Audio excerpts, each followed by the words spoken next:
We'll begin this lesson by selecting the geometry icon and then select inch as the desired unit system.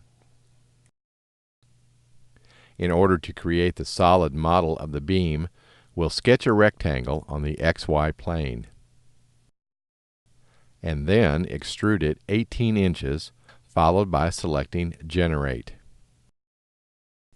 Now that our model is complete, we'll click on the Project tab, followed by clicking on New Simulation to start the simulation module. We next need to change the material to aluminum, so we'll click on Solid in the outline window, followed by clicking on Structural Steel in the Details window, and then select the Import option.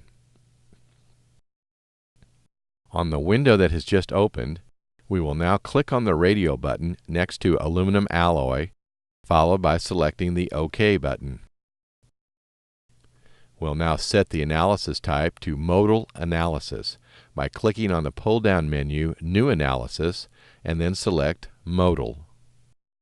In order to define the boundary conditions, we'll zoom in on the end of the beam and then use the Face selection tool to select the end of the beam, followed by selecting the pull-down menu options Supports and Fixed Support.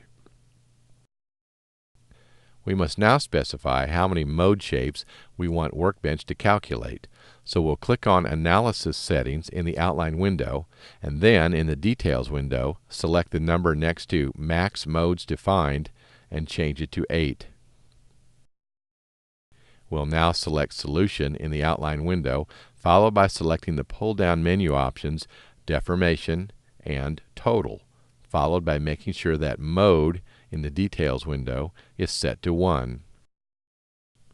We'll repeat this process of selecting Deformation and Total so that 8 items exist, while setting the corresponding mode to agree with the total deformation number that is listed in the outline window for all 8 of the items.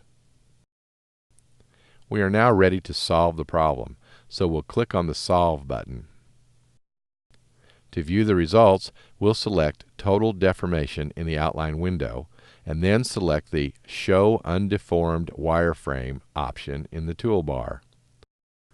As we can see, both on the graphic display and in the Details window, the first natural frequency is calculated to be 7.8246 cycles per second, and the mode shape agrees with what we expected.